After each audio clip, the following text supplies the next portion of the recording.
Michael Reeves era uma jovem promessa da direção do cinema de terror e ficção quando dirigiu A Besta, de 1966, um filme rodado em apenas 21 dias com orçamento de pouco mais de US$ 17.000.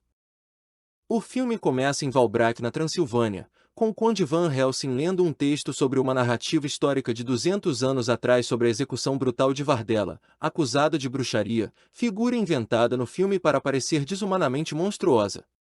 Ao morrer, ela jura vingança por seu assassinato.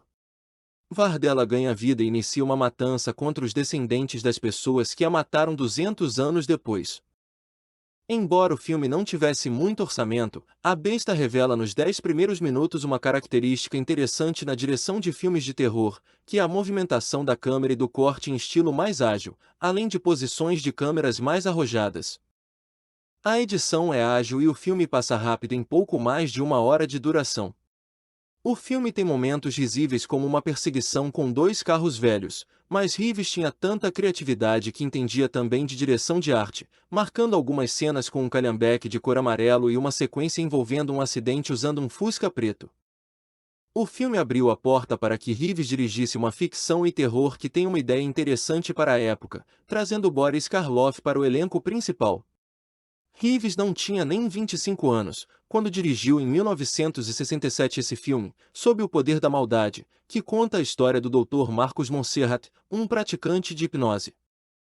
Ele inventou um dispositivo que lhe permitiria controlar e sentir a experiência de outra pessoa, usando o poder da hipnose, e para isso faz um jovem de cobaia com a ajuda de sua esposa Stelle. O problema é que uma conexão é formada entre os três e Stelle passa a se viciar nas sensações e emoções que o jovem sente, obrigando e controlando o corpo do rapaz para que ele pratique delitos, que vão prejudicando à medida em que a polícia passa a ir ao seu encalço, resultando em uma reviravolta final. Até que depois desse filme, o diretor teve sua oportunidade de realizar um clássico.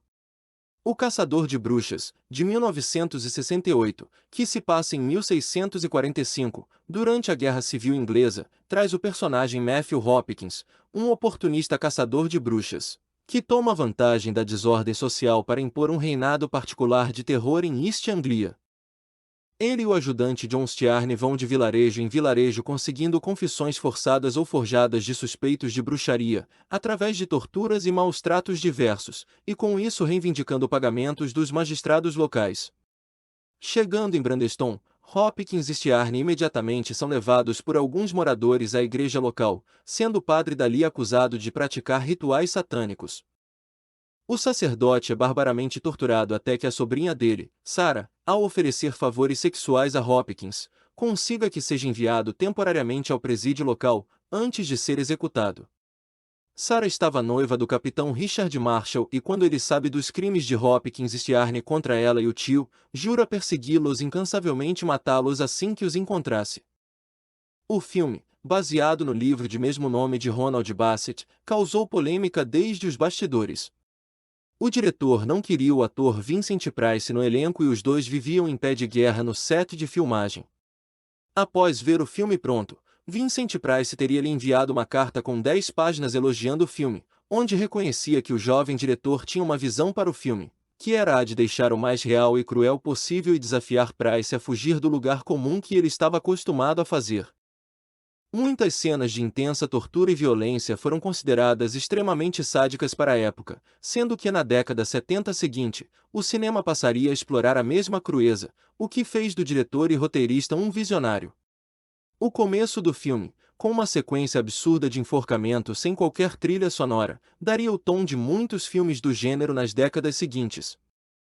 Exibido durante a primavera e verão de 1968 na Inglaterra, seu conteúdo causou desgosto em muitos críticos de cinema do país, mesmo tendo sido muito censurado pelo gabinete de censores britânico. Nos Estados Unidos, sua exibição foi mantida e foi um sucesso de bilheteria, mas foi quase que totalmente ignorado pelos críticos. Já o diretor Michael Reeves infelizmente perderia a vida em Londres alguns meses após o lançamento do filme, sofrendo de depressão e insônia, tomando comprimidos e passando por tratamentos médicos e psiquiátricos. Ele foi encontrado sem vida no seu quarto aos 25 anos de idade no dia 11 de fevereiro de 1969, devido a uma overdose de medicamentos barbitúricos. Essa é a nossa dica de filme e ficamos por aqui, agradecendo por seu like e por sua participação. Não deixe de acompanhar nosso canal se ainda não for inscrito, ativando o sino de notificação porque estaremos de volta com mais dicas, listas e curiosidades sobre cinema aqui mesmo, no Cinemaquilles.